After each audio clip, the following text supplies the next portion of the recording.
Hey everybody, how's it going? It's the Daily Shooter, and welcome to the very first episode of Questions and Caffeine, brought to you by Blackout Coffee. Blackout Coffee is that kick in the ass you need to get your morning started. From 2A medium to dark roast, cold brew, and even blueberry crumble, they have a flavor for you. Use discount code DailyShooter with the link below and get 10% off your next order.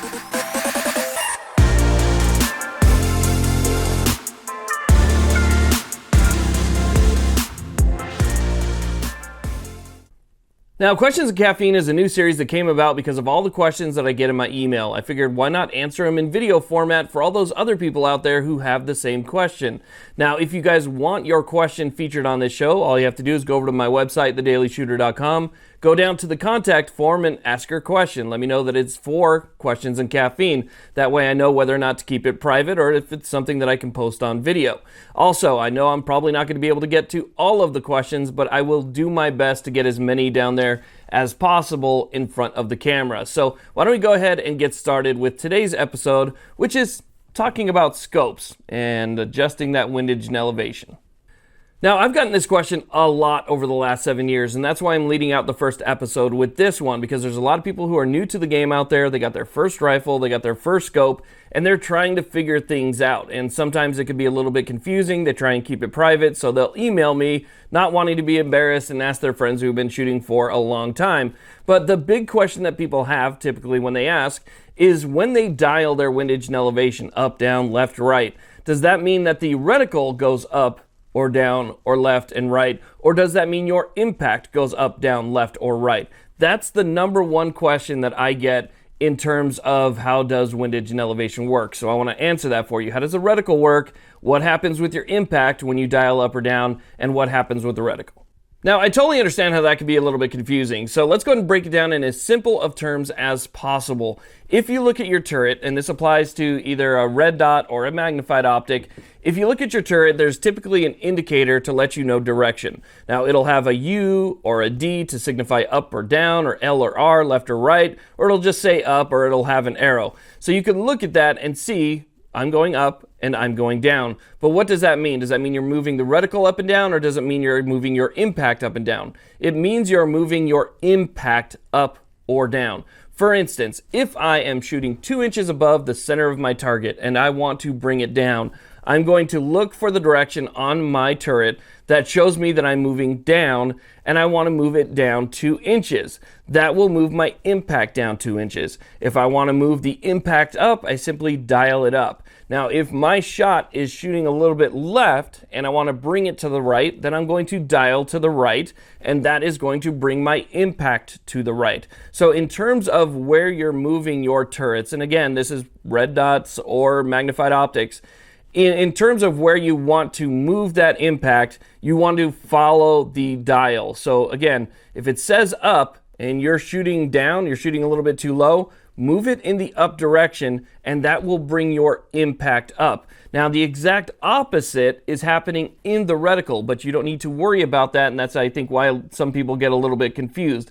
The exact opposite of what is listed on here is what's happening to the reticle, and that is what compensates for the impact. For instance, if I dial the turret up, the reticle, if I'm holding it perfectly still, maybe I have it in a vise, but you dial your reticle up, you'll notice that the turret comes down. Well, what does that make you do? It makes you lift the muzzle up more in order to get that reticle to be centered in your target. So again, if I dial up, the turret's going to come down so that then when you re-aim your shot, your impact is going to be a little bit different. So again, I can see where the confusion comes from, but it's very easy to just simply dial the direction you want your hole to go. You see a hole on the right, you want it to go left, dial that thing left until you're hitting in the center there. So that's one of the biggest confusions people have.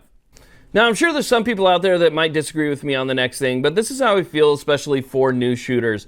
I wouldn't worry about the units of adjustment on your scope just yet. Whether it's MOA or mils, that's something that you need to research and completely understand, and it's going to take a little bit of time. That doesn't mean you have to wait to go out and have some fun before you have a full understanding of exactly how your scope works. So here's the thing. If you need to go out and shoot and have some fun, just simply get a bore sight tool. Okay, use that bore sight tool in order to align the reticle to that bore sight, and then go out and just get yourself on paper. Bore sights are not the most accurate thing in the world, but they should get you on paper or get you on steel. Once you're there, all you have to do is simply turn the turret until it starts hitting where you want it to hit. Simple as that. You don't need even a basic understanding of whether or not you're making your adjustments in mil or MOA. You just want to get it to where you are having a good time and go out there and shoot. Get to know what the scope looks like. Get to know what the reticle looks like, and just play around with it a little bit. Then do your research on, again, whatever adjustment value you chose for your scope.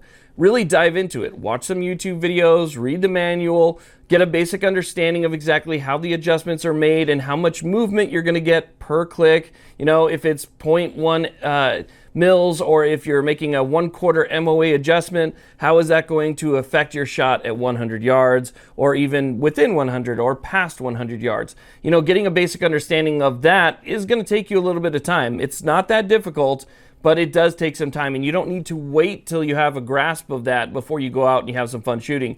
I know a lot of people have been shooting for the longest time that still don't know what mils or what MOA even is, but they're able to make shots at like 800 yards because they just have a basic understanding of their scope and the rifle that they're using, the ammunition. They know that when they use a specific holdover, which is going to be those little hash marks in their scope, they know, hey, if I put it here, this is exactly where my shot's going to go, and they're right. And that's with just a mere basic understanding of the units of measurement in that scope. So don't worry about knowing absolutely everything before you get out there. Get out there, have a little bit of fun, learn the scope as you're using it, and then you can go ahead and you can dive into all the other details. So I hope that answered some of your basic questions about windage and elevation and which directions to turn and what happens on the inside of the scope into the reticle when you make those changes. And obviously, I hope that this information finds those people who really need it, because there's a lot of new people right now who are getting into, the Second Amendment and shooting sports. So good for them. And I hope everybody welcomes them with open arms, because we need as many people on our side as we can get. So I want to thank you all very much for watching. I really do appreciate it. Please like, subscribe. Have a great day.